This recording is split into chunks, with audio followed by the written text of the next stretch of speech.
Hello, നമസ്കാരം. ഈശോ മിശിഹായ്ക്ക് സ്തുതിയായിരിക്കട്ടെ. കഴിഞ്ഞ ദിവസങ്ങൾ ഞങ്ങളുടെ ഒരു സുഹൃത്തിൻ്റെ ഒരു കല്യാണം കഴിഞ്ഞ് വരുന്ന വഴിക്ക് എൻ്റെ സുഹൃത്ത് എന്നോട് ചോദിച്ചു, ബ്രദറെ, നിങ്ങൾ ആ കല്യാണം കഴിഞ്ഞ ആൾക്കാർക്ക് വേണ്ടി പ്രാർത്ഥിച്ചുവോ? ഞാൻ ആദ്യം ഒന്ന് ചിരിച്ചു.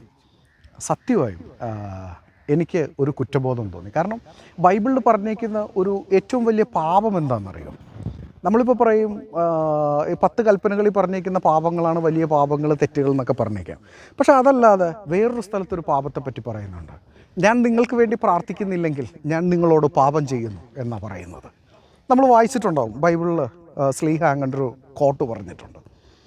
എനിക്ക് വളരെയധികം കുറ്റബോധം തോന്നി. കാരണം ഞങ്ങൾ പിന്നെ സംസാരിച്ചത് വിവാഹത്തെക്കുറിച്ചാണ്. ഇന്നും ഞാൻ നിങ്ങളോട് സംസാരിക്കാൻ പോകുന്നത് കാനായിലെ കല്യാണത്തിന് മാതാവ് പോയി മകനോട് പറഞ്ഞ ചില സംഭവങ്ങളാണ്. നമ്മുടെ ചുറ്റുവട്ടങ്ങളിൽ കല്യാണങ്ങളൊക്കെ നടക്കാറുണ്ട്, നല്ല കല്യാണങ്ങൾ. നമ്മളെല്ലാവരും പോയി പങ്കെടുക്കുകയും ചെയ്യും, വയറ് നിറയെ ഭക്ഷണം കഴിക്കും.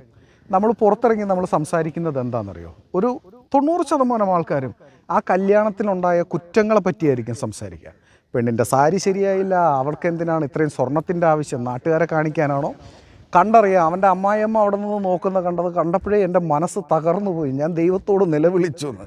കാരണം ആ പെണ്ണിനെ ദൈവമേ നീ രക്ഷിച്ചോണേ. ഇത് കൃത്യമായി വീഞ്ഞ് തീർന്നപ്പോൾ ആ ഗൃഹനാഥൻ അറിയായിരുന്നു. അതുകൊണ്ടാണ് അവരുടെ മാനം പോകുന്ന അറിഞ്ഞതുകൊണ്ടാണ് പോയി അമ്മയോട് പറഞ്ഞത്. നമ്മളൊരു കാര്യം ചെയ്യണം, ഇനി മുതലേ നമ്മൾ കല്യാണത്തിന് പോയി കുറ്റം പറഞ്ഞ് നടക്കുന്നവരല്ല ആകേണ്ടത്.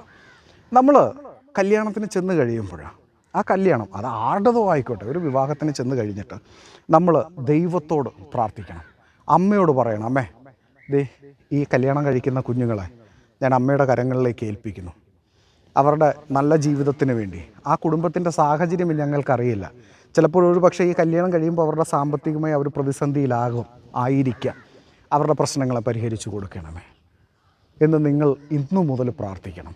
നമ്മൾ പ്രാർത്ഥിക്കുന്നവരാകുക, അമ്മയോട് പ്രാർത്ഥിക്കുന്നവരാകുക. മാതാവ് നമുക്ക് വേണ്ടി അത്ഭുതം പ്രവർത്തിക്കും. നമ്മൾ പ്രാർത്ഥനയിൽ പിന്നോക്കം പോകുന്നത് കൊണ്ട് നമ്മുടെ ഇടയിൽ സംഭവിക്കുന്ന ഒരു പ്രശ്നത്തെക്കുറിച്ച് ഞാൻ പറഞ്ഞു തരാം. നമ്മുടെ ആൾക്കാരുടെ ഇടയിലാണ് ഏറ്റവും കൂടുതൽ തല്ലിപ്പിരിഞ്ഞ കുടുംബങ്ങളുള്ളതെന്ന് പറഞ്ഞാൽ നിങ്ങൾ അംഗീകരിക്കുമോ? നമ്മുടെ ആൾക്കാരുടെ ഇടയിൽ ഡിവോഴ്സിൻ്റെ എണ്ണം കൂടി വരുന്നു എന്ന് പറഞ്ഞാൽ നിങ്ങൾ അംഗീകരിക്കുമോ? അപ്പോൾ നിങ്ങൾ ചോദിക്കും, നിങ്ങളിത് എവിടുത്തെ അടിസ്ഥാനത്തിലാണ് പറയുന്നതെന്ന്. ഇത് പറയാനൊരു കാരണമുണ്ട്. ഞാനൊരു സൈക്കോളജിസ്റ്റാണ്. എൻ്റെ മുമ്പിലേക്ക് വരുന്നതിൽ മിക്ക ആൾക്കാരും സഭാബന്ധങ്ങളിലും പല മേഖലകളിൽ നിന്ന് അച്ഛന്മാരെ റെഫർ ചെയ്തിട്ടാണ് പലരും എൻ്റെ മുമ്പിലേക്ക് വരുന്നത്. എനിക്ക് പലപ്പോഴും വിഷമം തോന്നാറുണ്ട്. ഞാൻ അവർക്ക് അവരുടെ കാര്യങ്ങൾ മനസ്സിലാക്കി അതിന് പരിഹാരം നിർദ്ദേശിക്കുന്നതിനൊപ്പം ഞാൻ അവരുടെ അടുത്ത് പറയുന്നൊരു വാക്കുണ്ട്, അല്പനേരം പ്രാർത്ഥിക്കണം. നിങ്ങൾ വീട്ടിൽ അല്പനേരം പ്രാർത്ഥിക്കണം. കാരണം ആ ഒരു കുടുംബം അത് ദൈവത്തിൻ്റെ ആലയമാണ്. ആ ഒരു കുടുംബം ഒരുമിച്ച് പ്രാർത്ഥിക്കുമ്പോൾ 2-3 പേർ പ്രാർത്ഥിച്ചാൽ മതി ദൈവത്തിന് അത്ഭുതം പ്രവർത്തിക്കാൻ. നിങ്ങളൊരു കാര്യം ചെയ്യണം, പല കുടുംബങ്ങൾ ചേരുന്നതാണ് ഒരു ഇടവക അല്ലെങ്കിൽ ഒരു സഭയായിത്തീരുന്നത്.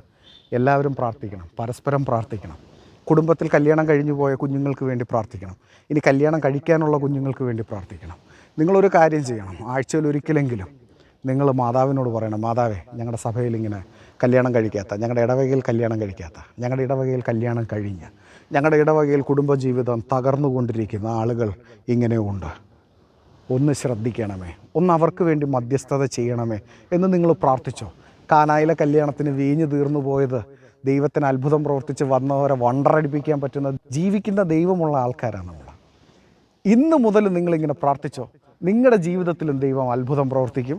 യാതൊരു സംശയവും വേണ്ട. നിങ്ങൾ പ്രാർത്ഥിക്കുന്നവരാണെങ്കിൽ നിങ്ങളൊരു ഹായ് ഇട്. തീർച്ചയായും ഞങ്ങൾ നിങ്ങളുമായിട്ട് കമ്മ്യൂണിക്കേറ്റ് ചെയ്യാൻ ശ്രമിക്കാം. നിങ്ങളുടെ പ്രാർത്ഥന വിഷയങ്ങൾ ഞങ്ങളെ അറിയിക്കുക. ഞങ്ങൾ പല സ്ഥലങ്ങളിൽ പ്രാർത്ഥനയ്ക്കും മറ്റു കാര്യങ്ങൾക്കും വേണ്ടി പോകുന്നവരാണ്, പല പള്ളികളിൽ പോകുന്നവരാണ്. നിങ്ങളുടെ പ്രാർത്ഥനാ വിഷയങ്ങൾ ഞങ്ങൾ അവിടെ പറയാം. ലോകം മുഴുവൻ നിങ്ങൾക്ക് വേണ്ടി പ്രാർത്ഥിക്കട്ടെ. ദൈവത്തിൻ്റെ അത്ഭുതങ്ങൾ നിങ്ങൾക്ക് കാണാൻ കഴിയും.